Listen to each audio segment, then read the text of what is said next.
Қала күні Жетісу стадионында өтті. Жұртшылық назарына ұсынылған мерекелік бағдарламалар әрқилы. Театрландырылған көріністер Қазақ хандығының 550 жылдығына, Ұлы жеңістің 70 жылдығына, Қазақстан Халқы Ассамблеясы мен Ата заңның 20 жылдығына арналды. Шырайлы шаһардың атын шығарған азаматтардың есімдері құрметпен аталды. Олардың қатарында ғарышкер Айдын Айымбетов те бар. Ол себепті жағдайларға байланысты мерекеге келе алмады, бірақ ыстық ниеті мен игі тілегін бейне құттықтау арқылы жолдапты. Я сейчас далеко от Талдыкургана, но в моей душе хранится тепло ваших сердец. Поздравляю каждого из вас с праздником, желаю крепкого здоровья, счастья и успехов. С праздником, дорогие друзья!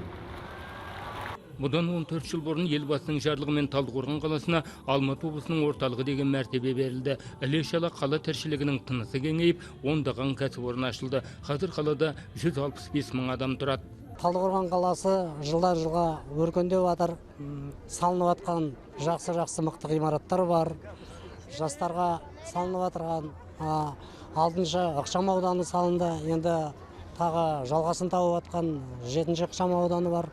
Қаламыз осылай көркейіп жатыр. Во многих странах бывал. Көптеген елдерде болдым, әлемнің талай қаласын араладым, бірақ өзіңнің туған жеріңе ештеңе жетпейді екен. Оны сағынасың, көргенше асығасың. Қала күні керемет мереке, жыл сайын тойлай берейік. Қала мерекесі тек қана концертпен шектелген жоқ. Орталық алаңда түрлі көрмелер ұйымдастырылды. Кәсіпорындар шығарып жатқан өнімдерін көрсетсе, қолөнер шеберлері мен суретшілер жаңа туындыларын жұртшылық назарына ұсынды. Ал жергілікті аспаздар салмағы 100 келі болатын пицца әзірлепті. Оның диаметрі 3 метрден асады.